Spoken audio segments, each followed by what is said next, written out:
ओम शांताकारं भुजगशयनं पद्मनाभं सुरेशं विश्वाधारं गगनसदृशं मेघवर्णं शुभांगं। भगवान विष्णु अनंत हैं और बिल्कुल शांत हैं। जैसे सागर के नीचे बिल्कुल शांति होती है, लेकिन सागर के ऊपर बड़ी ऊंची ऊंची लहरें होती हैं। ऐसे ही भगवान विष्णु अनंत में क्षीर सागर में विद्यमान है।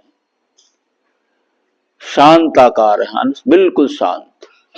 भुजग शयनम, बहुत विराट शेष नाग के ऊपर विश्राम कर रहे हैं। पद्मनाभम, उनकी नाभि में कमल है और कमल के ऊपर ब्रह्मा जी आसीन है।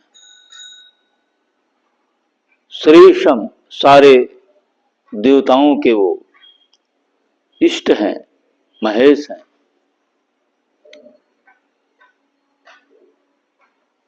विश्वाधारम, विश्व का आधार है वो। समूची सृष्टि वहीं से निकली है और उसी में विलीन हो रही है। विश्वाधारम, गगन सदसम, जैसे आकाश दिखता है गगन, बादल की तरह वो नीले हैं।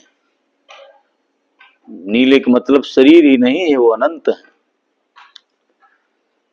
गगन सदृशम मेघवर्णम शुभांगम, जिस तरह से मेघ वर्षा करते हैं वैसे सबके ऊपर कृपा की वृष्टि करते हैं।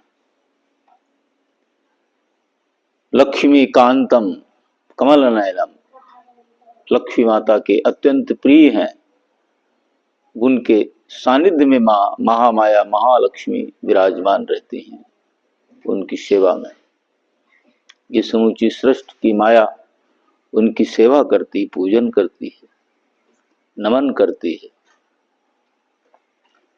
कमल नयनम, उनकी आंखें विशाल हैं, कमल के पंखुड़ियों की तरह विशाल हैं। कमल नयन योग फिर ध्यान गम्यम, जितने भी धरती पर योगी लोग, मनीषी लोग हैं, उनके भक्त हैं, सभी उनका इस तरह से ध्यान करते हैं और भगवान को अपने हृदय में पाते हैं।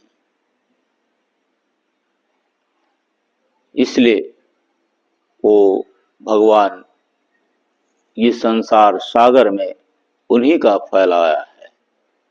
वही सूक्ष्म से भी सूक्ष्म और महान से महान है और हमारी आत्मा में भी वही है। अपनी आत्मा में हम इसी तरह से ध्यान करते हैं, उनकी वंदना करते हैं। ये मंत्र है, ओम शांताकारं भुजगशयनं पद्मनाभं सुरेशं विश्वाधारं गगन सदृशं मेघवर्णं शुभांगं लक्ष्मीकांतं कमलनयनं योगभिर्ध्यानगम्यं वंदे विष्णुं भवभयहरं सर्वलोकैकनाथं। हे भगवान विष्णु, समस्त हमारे भय को, अनिष्टों को नष्ट कर दीजिए। आप तीनों लोकों के स्वामी। ओम ओम नमो नारायण। नारायण की इस तरह से हम